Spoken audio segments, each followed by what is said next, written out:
Carla stood at the kitchen sink, absent-mindedly scrubbing dishes as her mind wandered. The house was quiet. Too quiet. James had been coming home late more often lately, always with some flimsy excuse about work running late or last-minute meetings. She used to accept his explanations without question, but now there was a knot of unease in her chest.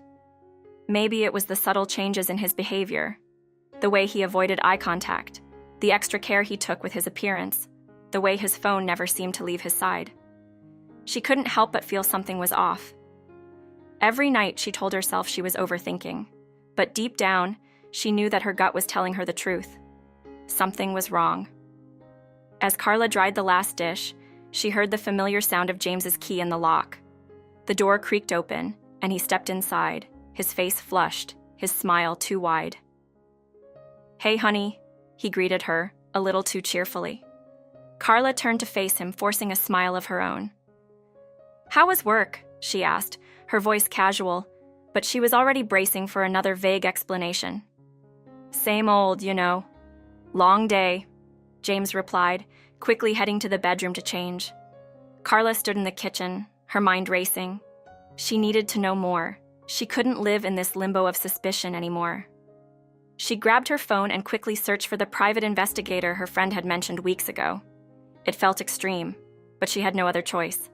The investigator, a woman named Lucy, called Carla the next day.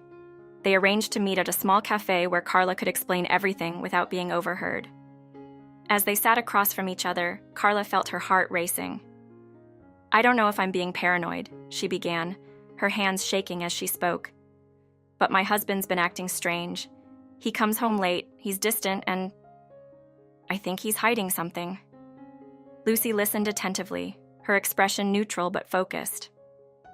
"I've seen this before," she said softly, sliding a small notepad in front of her. "I can look into it for you. We'll start with the basics, his routine, his whereabouts.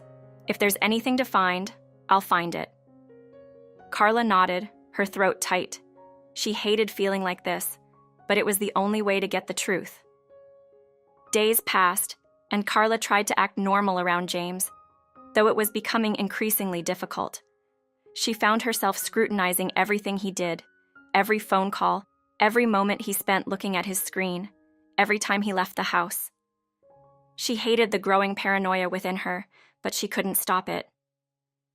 Meanwhile, Lucy was working quietly in the background, following James, checking his records, gathering information. Carla avoided asking too many questions, knowing that any premature confrontation could ruin the investigation. She had to be patient, but it was harder than she'd imagined. Every minute felt like an eternity.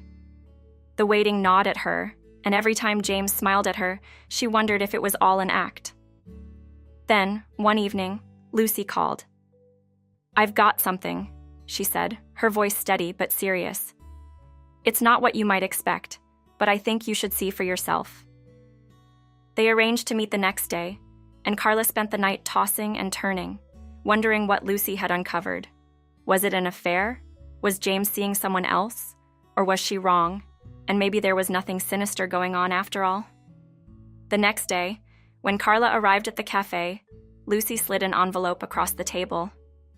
Inside were several photos of James taken over the past week, but he wasn't with another woman. Instead, he was meeting with a man Carla had never seen before. They were always in different places, but each time their interaction seemed intense, secretive. Carla's brow furrowed as she examined the photos. "Who is this man?" she asked, her voice shaking slightly. Lucy leaned forward, her voice low. "I've been looking into him. His name is Derek Shaw. He's a known figure in some questionable circles." Carla felt her heart race. "What kind of circles?" she asked, though she wasn't sure she wanted to know the answer. "Illegal dealings, black market activities," Lucy explained. "I haven't been able to pin down exactly what your husband's involvement is, but it's clear they're meeting for more than just casual conversation." Carla's mind reeled.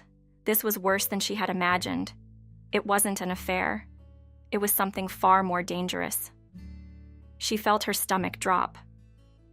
"What do I do now?" she asked, her voice barely above a whisper.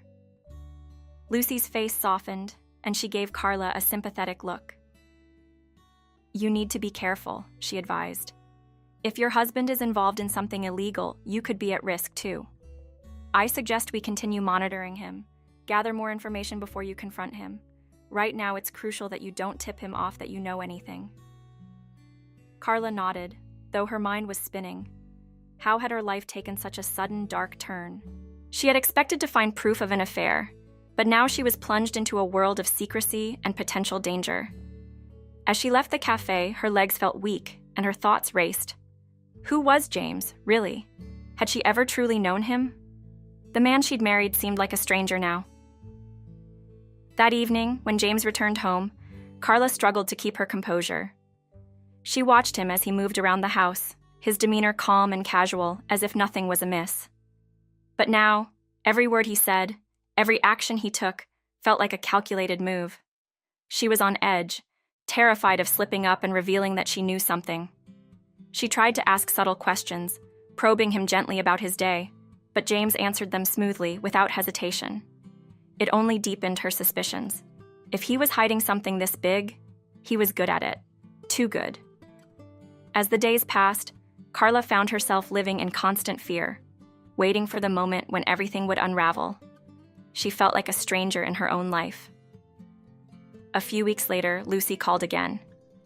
"We've got more," she said, her voice tense. Carla's heart skipped a beat. "What is it?" she asked, dreading the answer. "Your husband's involvement with Derek Shaw goes deeper than we initially thought," Lucy explained. "It looks like James is part of some kind of smuggling operation. We're not sure what they're moving yet, but it's big. There's a lot of money involved." Carla felt her chest tighten. Smuggling? Her husband was involved in smuggling? She couldn't believe it. The man she had shared her life with, the man she thought she knew, was part of something criminal. She sat down heavily on the couch, her head spinning. This was worse than she had ever imagined. "What do I do now?" Carla asked, her voice breaking. Lucy sighed on the other end of the line.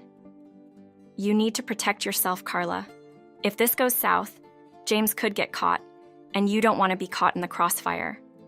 I'd recommend distancing yourself from him, but doing it carefully.